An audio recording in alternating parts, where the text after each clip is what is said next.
friendo, Steve here. Welcome back to the channel. It's time for another Ask Wrestle Juice. Let's go ahead and dive into it. First up, Isaac B says, while there are many competitors in AEW, you could argue that have been lost in the shuffle. Seems like one of these is Eddie Kingston.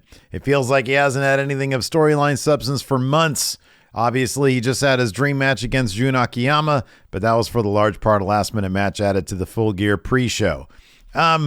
Yeah, I don't know. I kind of agree with this. Eddie Kingston is probably the best promo we have today in wrestling. I think he's a really compelling in-ring performer as well. He offers a lot, and he has not been used as much as I would use a guy like him, nearly as much as he probably should be. So I kind of agree with this assessment. As far as what to do with him, I don't know. There's like nothing the guy couldn't do. You could put him in a world title scenario, or you could put him in an all-Atlantic scenario. You can put him in any scenario, and he'd thrive. I don't know what the point is of that intervention that his friends held for him before, and they sort of did nothing with that. But certainly I'd love to see Eddie Kingston on TV more. I think it's one of the guys that I think anybody would love to see more of Eddie Kingston on TV. He's one of my favorite people in AEW. Level Up Jason says, do you think MJF's title reign will be comparable in length to Roman Reigns' current title run? I honestly don't know. I get the feeling that they're going to run with MJF as long as MJF can continue to be hot.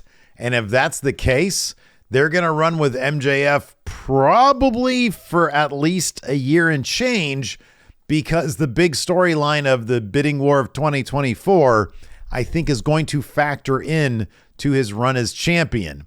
For my money, I think I've said this before here, I get the feeling that MJF has probably already signed an extension, so that's exactly what the bidding war of 2024 is going to be, just a storyline, because I think that he's probably...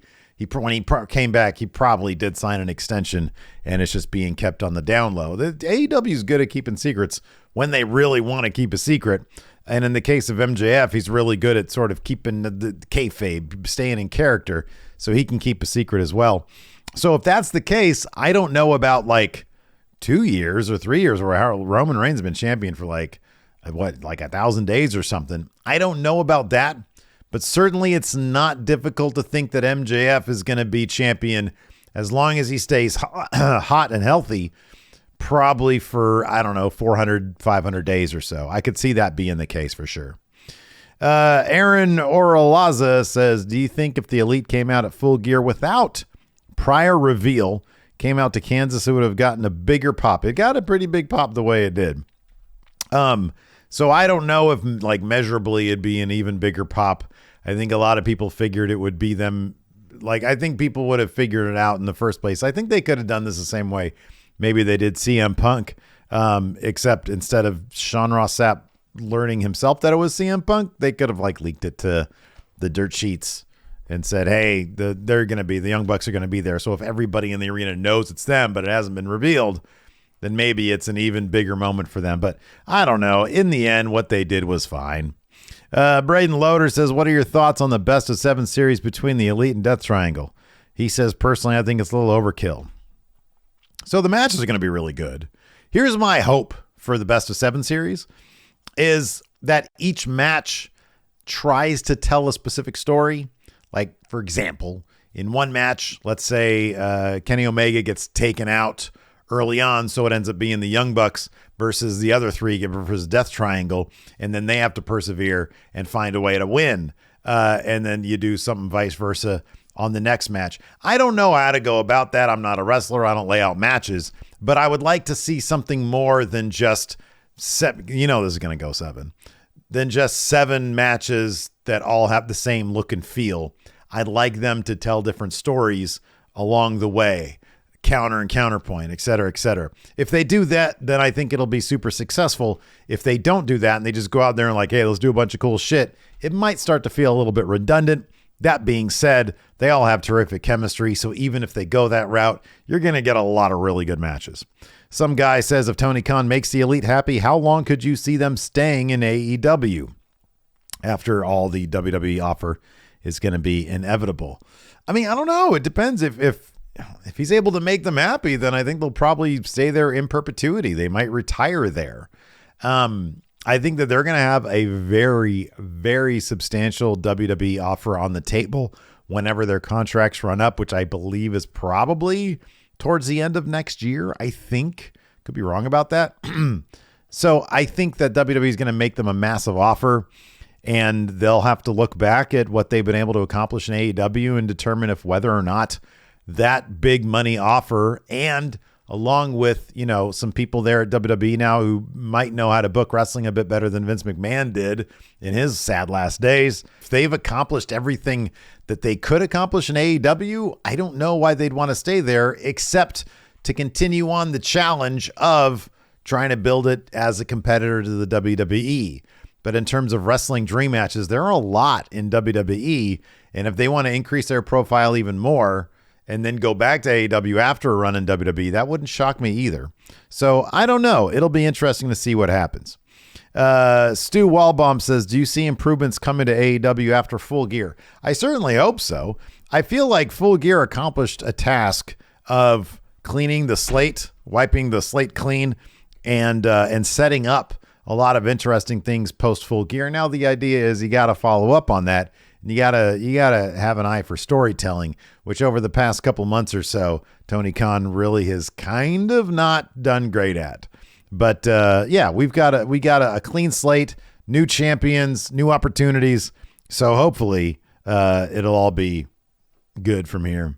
Some guy says, even though the Hardys are getting older, could you see them going back to WWE, not necessarily for a title run or anything consistent, but just to have a better finale for their career? No, I doubt it. I think that they're done with WWE, and I think they'll probably just stay in AEW. Matt Hardy has said that Jeff Hardy's probably going to be back soon to do something. I don't know what that is, but yeah, I don't know. I don't really necessarily see them going back to WWE unless it's for a Hall of Fame induction, which is certainly going to come. I think they're probably going to be on good enough terms with WWE to do that. But I think the easier schedule in AEW, it will probably benefit them. But I don't know. I mean, you're diving into some personal stuff with Jeff Hardy when you start to speculate on where he's going to go, because his career seems to be so tied to his personal life that it'd be difficult to say what he would feel or his family would feel is best for him going forward. TJ Ain 20 says, after the events of Full Gear, does MJF still go to WWE in 2024? I sort of answered this earlier. No, I think that he's probably signed with AEW for another, I doubt it'd be 5 years, maybe another 3 years. So maybe 2025, like late 2025, maybe in 2026, he'll go to WWE. I think at that point, by the time whatever contract he's on now, assuming he signed an extension, which I think is a strong assumption to make, assuming he signed an extension, I think after that he'll go to WWE, because at that point he will have done everything. I think they're going to try to tell a big MJF story. And then after that, he'll go to WWE, and then maybe he'll come back. I don't know. Ethan Goldstein says, who's Jamie Hayter's first title challenger? I don't know if you'd launch her into a title program immediately with Britt. The next pay-per-view is Revolution. That's, I think, in early March or late February, something like that. But then Winter is coming in December. So what Winter is coming, I don't know. I can't even look at the rankings. I don't know. I don't know if they do Britt Baker that soon. That might be a longer go. That might be like Revolution. And maybe they start to plant the seeds of that at Winter is Coming, or maybe they go a lot longer. I don't know. And then at some point you got to throw Thunder Rosa in there, and who knows how the crowd's going to react with her coming back. I just don't know. There's a lot of moving pieces there. And then eventually you want to get to Saraya, if she continues to wrestle at the pace that she wants to wrestle at, and she's able to, challenge for a title. So, I don't know. That's a good point. Nowhereville says, what is MJF's first feud? So he already has his first match, and that's going to be against the winner of Page versus Starks. It's coming up tomorrow. I get the feeling the better story there is with Ethan Page because of what happened with the Firm. Although you could do something where if Starks wins and he's the guy to challenge MJF, Ethan Page might not be happy about that and still tries to insert himself in that eventual matchup because of his dealings with the Firm and MJF. So there's a lot of stories you can tell there with either guy. I feel like if it's a straight up one-on-one, Ethan Page has got to win that match. Look, Ricky Starks has put on some really gutty performances, being all injured and banged up and stuff. And so it makes a bit more sense for Ethan Page to get this win over Ricky Starks. And that might engender a bit more sympathy for Ricky Starks as a good guy. And then he can, swing back around to that world title scene eventually. So yeah, I don't know. I think it's probably going to be Page. And if they're smart, they'd make that a feud that lasts like between Winter is Coming and whatever they got going on in January. Make that feud last a couple months and try to make another big star out of Ethan Page. I think everybody realizes that his time to be a big star is probably sooner than later, and you need to pull the trigger on that. And I think that's a great way to do it. Have a really good feud with MJF, and you can create something big out of Ethan Page without necessarily having to put the title on him. Anyways, that's going to do it for this episode of Ask Wrestle Juice. Thanks all for your great questions. I'll be live this coming Saturday for War Games over at twitch.tv/Stephen Larson and youtube.com/Stephen Larson. So hopefully we'll see you there. In the meantime, here on this channel, I'll have a couple more videos before then. I'm going to do some predictions and maybe another reaction video. So thanks everybody for tuning in. Appreciate it. Check out this video here. We'll see you there.